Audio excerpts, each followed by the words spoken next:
हाय। आज से मैं एक प्लेलिस्ट स्टार्ट करूँगा जो कि होगी पूरे अपने कॉम्पिटिटिव बेस पे, जितने भी अपने एप्टीट्यूड होता है, जितनी भी एक बैंकिंग एग्ज़ाम होती है, जैसे कि अपने बैंक पीओ हो गई, एसबीआई पीओ हो गई, क्लर्क हो गई, आरआरबी हो गई, और इसके अलावा जीमैट, सीमैट, जितनी भी एग्ज़ाम होती है, रेलवे रिक्रूटमेंट, तो इन सब के अपन क्या करेंगे। अब आज से मैं एक प्लेलिस्ट स्टार्ट करने जा रहा हूँ जो कि इन सब एग्ज़ाम, जितनी भी एग्ज़ाम्स होती हैं अपनी, उन सब के मैं प्रीवियस ईयर क्वेश्चंस कराऊंगा। तो जो जो मेरे पास प्रीवियस क्वेश्चंस होंगे ना, मैं उनके सॉल्यूशन आपको कराऊंगा। उससे क्या होगा कि अपने को पता पड़ जाएगा कि भाई इस एग्ज़ाम में इस तरह का क्वेश्चंस आ सकते हैं, मतलब कि एग्ज़ामिनर जो है वो किस तरह के क्वेश्चन पूछ रहा है। तो इससे अपने को एक आइडिया लगेगा। और कोई सी भी एग्ज़ाम की आप प्रिपरेशन कर रहे हो ना, तो आपको प्रीवियस ईयर क्वेश्चंस करना बेहद ज़रूरी है। तो मैं आज से वही स्टार्ट करूँगा, और आज से अपना पहला चैप्टर होगा प्रॉफिट एंड लॉस। तो प्रॉफिट एंड लॉस के कुछ इस तरह की सीरीज़ रहेगी। और मैं एक चीज़ को बता देता हूँ कि यूट्यूब थंबनेल में मैं ऐसा करूँगा कि जैसे मान लो कि बैंक पीओ है, मैं बैंक पीओ का अपना प्रीवियस ईयर क्वेश्चन करा रहा हूँ, तो मैं यूट्यूब थंबनेल में लिख दूंगा कि बैंक पीओ 2011। तो उससे क्या होगा, आप उस पर क्लिक करना थंबनेल पे, तो ये आप वीडियो देखना। अगर आप बैंक पीओ की नहीं कर रहे हो तो वो वीडियो स्किप कर देना। फिर मान लो नेक्स्ट वीडियो मैंने बनाई आरआरबी पर, आरआरबी का previous year question 2012 for example, तो आप फिर उस थंबनेल पे पता पड़ जाएगा थंबनेल पे ही कौन सी क्या वीडियो। तो आप थंबनेल पे क्लिक करने के बाद से आपको पता पड़ जाएगी कौन सी एग्ज़ाम की, तो आप उसके अकॉर्डिंग करना। और हाँ, एक और चीज़ बताता हूँ मैं कि मैं क्वेश्चन उसी तरफ से सॉल्व कराऊंगा, मतलब कि सबसे पहले अपन धीरे धीरे इजी से चलेंगे, फिर धीरे धीरे मॉडरेट, मीडियम जो भी है, फिर हार्ड की तरफ बढ़ेंगे। तो प्रीवियस ईयर क्वेश्चन पे अपन कुछ इस तरह से ही करेंगे ताकि आपको पूरी टॉपिक का पता पड़े कि कैसा है, और कैसे इजी क्वेश्चन आ रहे हैं, कैसे हार्ड और कैसे मीडियम क्वेश्चन आ रहे हैं। ठीक है, एग्ज़ाम में तो अपन चलते हैं और बिना टाइम वेस्ट करे अब करते हैं पहला क्वेश्चन।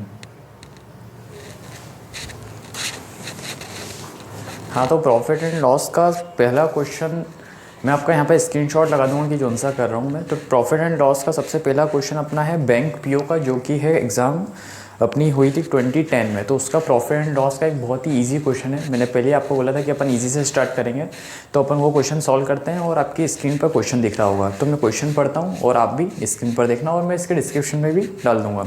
तो सबसे पहले क्वेश्चन में लिखा हुआ है, Mansi purchased a car for ₹2,50,000। यानी कि मानसी ने एक कार खरीदी जो कि थी 2,50,000। तो मैं वो लिख लेता हूँ उसको, है ना। ये सॉल्यूशन अपन करते हुए चलते हैं साथ में फटाफट से। तो ये 2 लाख यानी कि उसने क्या करी थी, खरीदी, यानी कि कॉस्ट प्राइस हुई है। कॉस्ट प्राइस कितनी होगी, 2,50,000 की। तो ये 2,50,000 मैंने लिख दिया है। और फिर उसने वही सेम कार उसने कितने में बेच दी, सोल्ड। क्वेश्चन दिख रहा होगा स्क्रीन पे, एंड सोल्ड इट फॉर ₹3,48,000, यानी कि 3,48,000 पे उसने बेच दी। यानी कि उसकी सेलिंग प्राइस, एसपी का मतलब होता है सेलिंग प्राइस, यानी कि 3,50,000। ठीक है, 3,50,000। और मैं आपको एक चीज़ और बताता हूँ, जैसे आप प्रॉफिट एंड लॉस है, तो प्रॉफिट एंड लॉस की आपको कोई मतलब इसके अलावा आपको ऐसा कुछ पढ़ के नहीं आना है। मैं सब बेसिक से ही बताते चलूँगा, कुछ फॉर्मूले होंगे, सब क्वेश्चंस में हम सॉल्व होते जाएंगे। तो सबसे पहले क्या है कि मानसी ने कार खरीदी थी, यानी कि उस कार की कॉस्ट प्राइस कितनी हो गई, जो कि हो गई 2,50,000, एंड सेलिंग प्राइस यानी कि वही कार जो खरीदी थी उसने कुछ समय यूज़ करी होगी और बेच दी, सेलिंग प्राइस होगी 3,50,000। अब क्वेश्चन में आप देखना, स्क्रीन पर आपको फिर दिखेगा। ठीक है, तो अब वो पूछना चाह रहा है, what is the % profit she made on the car. यानी कि उसने कितना प्रॉफिट कमाया उस कार में, यानी कि उसने जो कॉस्ट प्राइस में खरीदी और फिर सेलिंग प्राइस में बेच दी, तो अब कितना प्रॉफिट कमाया। तो अपन उसको देखते हैं। तो सबसे पहले अपन क्या करेंगे, प्रॉफिट। तो प्रॉफिट निकालने के लिए क्या करेंगे, सबसे पहले प्रॉफिट का सिंपल सा फॉर्मूला है। तो फॉर्मूला तो नहीं कह सकते अपन, मतलब कि सिंपल सी बात है कि जो जितने में अपन ने खरीदा, यूज़ करा वो, और जितने में फिर अपन ने बेच दिया, तो जो बेचा है उसको अपन उसमें जितने में खरीदी थी उसको माइनस कर देंगे, तो वो प्रॉफिट निकल के आया कि इतना प्रॉफिट कमा लिया। तो वही लिखने जा रहा हूँ मैं अब, 3,50,000 माइनस 2,50,000, तो कितना हो जाएगा ये, 0,0,0,0 1 मोर 0 1, यानी कि उसको प्रॉफिट हो गया 1,00,000 रुपये का, यानी कि 1,00,000 रुपये का प्रॉफिट हो गया। अब क्वेश्चन में आप फिर देखना, क्वेश्चन में वो बोल रहा है कि कितना % प्रॉफिट कमाया, यानी परसेंटेज में पूछ रहा है। एक तरह से देखा जाए तो ये तो आंसर है, लेकिन वो परसेंटेज में पूछ रहा है। तो परसेंटेज के लिए फॉर्मूला होता है अपने क्या होगा, परसेंटेज प्रॉफिट, है ना। ये प्रॉफिट परसेंटेज बोल सकते हो। तो ये profit percentage is equals to में, तो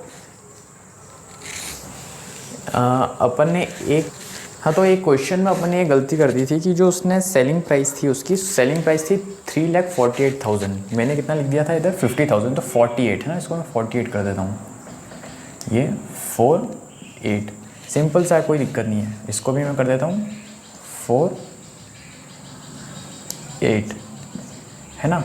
तो अब इसको अपन माइनस करेंगे, यानी कि जो सेलिंग प्राइस है माइनस कॉस्ट प्राइस करेंगे, तो माइनस करने पर निकल के आ जाएगा 98,000। ठीक है, तो 98,000, एक ज़ीरो हटा देता हूँ यहाँ से मैं, यानी कि उसको 98,000 रुपीज़ का प्रॉफिट हो गया। प्रॉफिट परसेंटेज निकालने के लिए अपन सबसे पहले देखना बोर्ड में, तो जितना भी प्रॉफिट हुआ है ना 98,000 का, उसको अपन डिवाइड करते हैं कॉस्ट प्राइस से कि उसने कितने में ख़रीदी थी। वो कॉस्ट प्राइस थी अपनी 2,50,000, 2,50,000, और परसेंट यानी 100 से मल्टीप्लिकेशन करना है हमने को परसेंटेज में निकालने के लिए, तो अपन वही करते हैं, तो इनटू में 100। अब इसको सॉल्व कर लेते हैं अपन। इसमें से देखो ये 3 वैल्यू कटेगी, ये 3 कटेगी, एक वैल्यू इधर से काट देता हूँ मैं, एक वैल्यू इधर से कट जाती है। फिर 10 जो है 5 की टेबल में 2 बार आ रहा है, और ये 25 जो 5 के टेबल में आ रहा है 5 बार, है ना। तो 98 मल्टीप्लिकेशन, इसको थोड़ा सा और सिंप्लीफाई कर देते हैं, 98 मल्टीप्लिकेशन बाई 2, तो 98 मल्टीप्लिकेशन बाई 2 अगर अपन करेंगे तो 196 आएगा, 196 डिवाइडेड बाई में 5। अब 5 1 जा 19 में के ऊपर चलेंगे अपन 15 कितनी बार, 3 बार आ रहा है 5 के टेबल में, और जो बचा हुआ ऊपर पड़ोस वाली वैल्यू को देते हैं, तो 46, तो 46 के ऊपर 45 9 बार, और फिर जो बचा हुआ है वो कितना बचा है, एक बचा है, तो उसके लिए पॉइंट लगाएंगे, 0.1 है, 10 और ये 2 बार आ रहा है, तो ये 2, तो 39.2% का उसको प्रॉफिट हुआ है मानसी का। ठीक है, तो आज की वीडियो में इतना ही, और मिलते हैं अगली वीडियो में, तब तक के लिए बाय बाय।